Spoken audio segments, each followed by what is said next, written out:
Hello, I'm Andrew Kamei-Daichi, and today on Pre-Modern Japan we're going to be talking about the Sengoku period.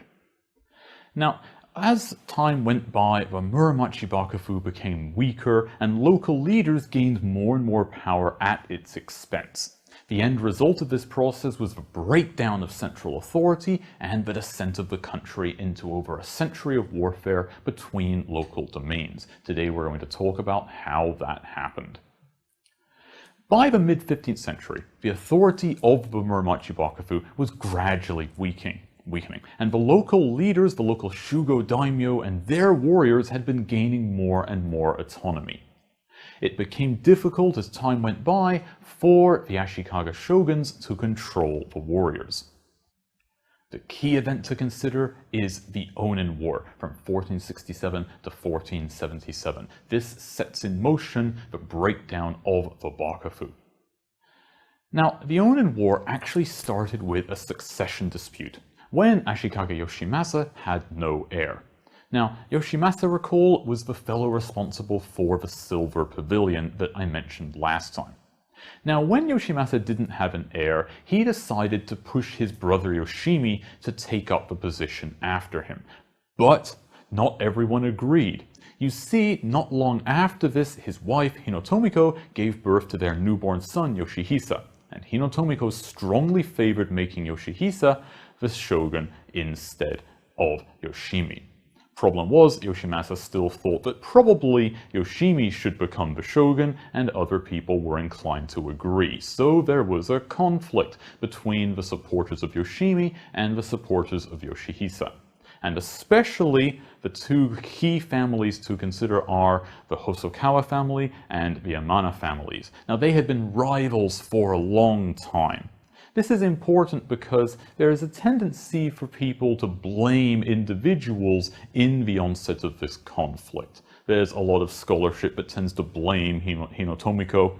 Oh, she just wanted her son to become the shogun. It's her fault she started this war. There's a lot of people that have blamed Yoshimasa himself by saying that he was incompetent and he kind of put this mess into operation in the first place. But if it hadn't been this dispute, it would have been something else. Essentially, the Hosokawa and the Yamana were spoiling for a fight, and this was just the best opportunity they could find to go at it. So the sides in the Onin War were quickly drawn up. On the left here you see we have Ashikaga Yoshihisa and Hinotomiko, his mother, and Yamana Sozen, the head of the Yamana family. On the right we have the other force. We have Yoshimi, Yoshimasa, and Hosokawa Katsumoto, the head of the Hosokawa family. Now, the reality is that the sides were not quite this distinct, and that there was a great amount of flux back and forth. For example, Hinotomiko was actually quite clever. Although she was officially on the left side over here, she actually lent money to people on both sides and then speculated in the rice market. She managed to actually build up an enormous fortune and became one of the wealthiest women in Japanese history. Yoshimasa, on the other hand, was not really eager to see this conflict play out at all. He would much prefer to have just focused on cultural endeavors rather than trying to participate in this conflict. And so he just sort of let the two sides go at it instead of actually trying to resolve the issue. And therefore, he has gone down in history as one of the least effective shoguns. Is this really fair? Well, that depends on the perspective that you take.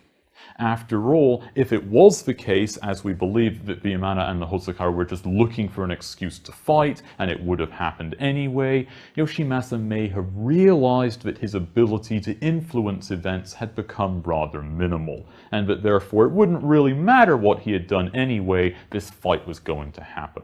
But, as I said, either way, the image that he has in Japanese history is of a rather incompetent person involved in the middle of this conflict. Now, as time went by, Yoshimi decided that the other side perhaps offered a better chance of success than the side he was on, and therefore he drifted over into the Yamana camp, and promptly got recognized by Yamana Sozen. This, of course, created a bit of a rift between Yoshimi and Yoshimasa, and it evolved into a conflict between the two brothers. On the other hand, Hinotomiko was furious at Yamana for supporting Yoshimi, and therefore she sort of drifted away from him, and so there was a lot of this back and forth during the shape of this conflict. In fact, the conflict did not end even after both of the leaders, Yamana Sozen and Hosokawa Katsumoto, died in 1473. Still, the conflict dragged on. So really what we're talking about here is a major conflict between the Yamana and all of their supporters, and on the other hand, the Hosokawa and all of their supporters. And the individuals involved in this conflict are often moving back and forth as time goes by. Now, these two forces divided up into what came to be called the Western and the Eastern forces actually fought within the city of Kyoto itself. So they were nicknamed sort of the Western force and the Eastern force based on the location where they were in Kyoto, very roughly speaking. This meant, of course, that Kyoto itself became a battleground and the city was devastated by the conflict. It's been said, in fact, that the city had never really recovered from the devastation of this war.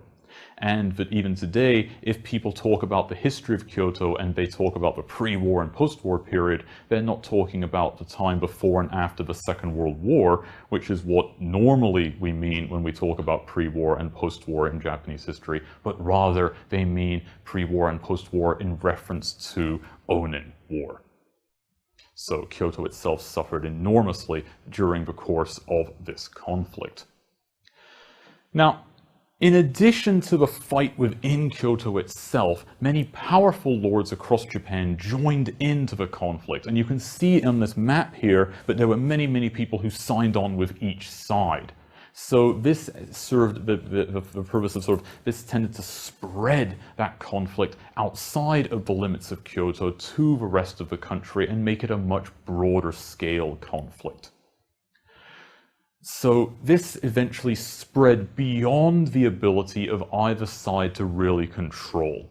That's why even after the key Yamana and Hosokawa individuals pass on, the conflict keeps going. You have all these local elites and warrior families that use the conflict as a kind of pretext to start their own fights. And that's why even after the main conflict winds down in 1473, and it finally ends in 1477, the country remained in turmoil. So there was a lot of conflict that continued on all around the country at the local level, especially once people realized that the central government was no longer in any position to try to stop it.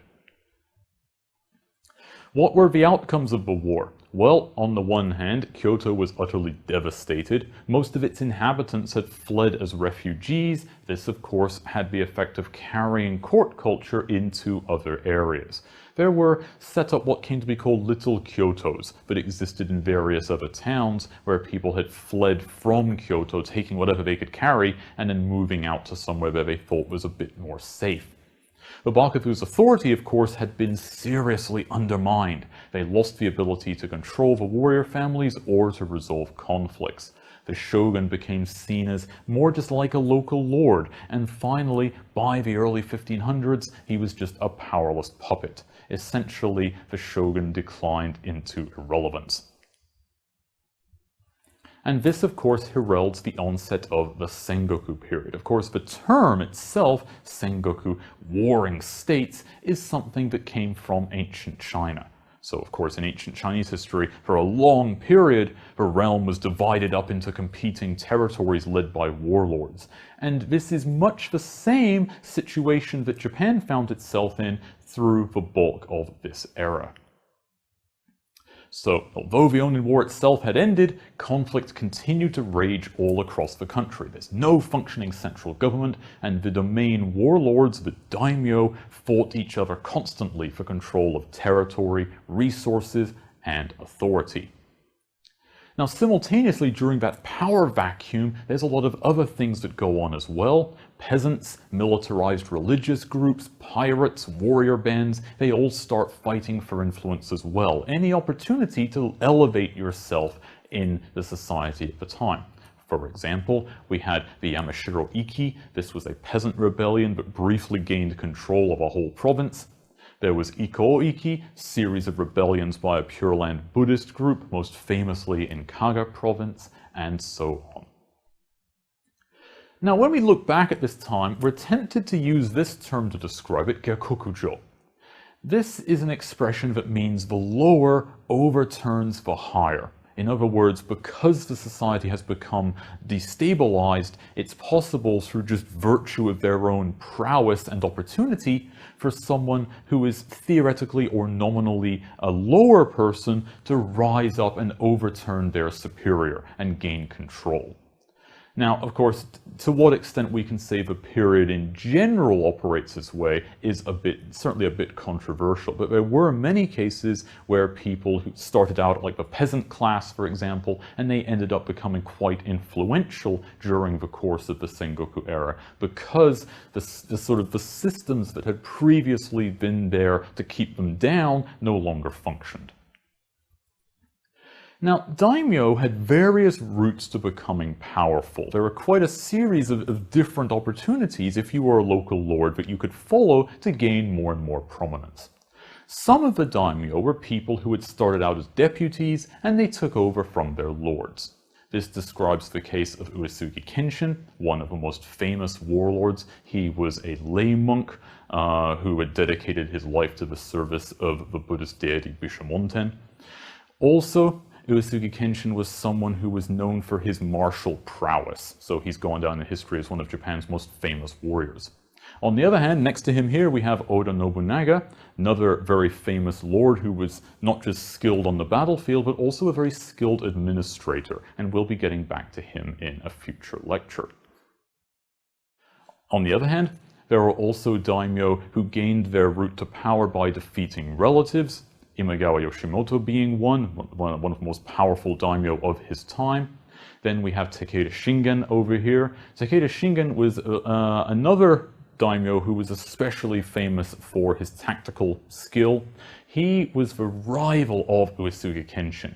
And the relationship between these two people has also come down in Japanese history to the present and been celebrated because Takeda and Uesugi were enemies, and yet they had an abiding respect for each other. And they've fought many times, and this has sort of led to the development of the idea that one should clearly have an enemy worthy of you. One should have an enemy who one is proud to fight. And that defeating an enemy who is not worthy of you does not carry the same type of status. So when people talk about this idea in Japanese martial culture, the relationship between the rivals Uesugi Kenshin and Takeda Shingen is often the one that gets cited. Okay, another avenue that daimyo could follow to get powerful, people who worked their way up through military and political skill. Hojo Soen being one of these fellows. Looking at his name, you might assume some connection to the Hojo family that had controlled the Kamakura Bakufu. Actually, this was not the case. They weren't related, but he took the name Hojo in an attempt to try to dress up his resume a little bit and make his family look more prestigious than it was. And this was something that tended to happen if someone started out near the bottom of society in the Sengoku period and worked their way up to the top. Then of course they would try to pick up some of the things that in traditional Japanese society were seen as worthy of high status positions and so forth. So naturally, if you were someone who started out a little bit lower off in society, by the time you crawled your way up, you would of course want to take on a more traditional respected name to sort of reflect your new prestigious position in society.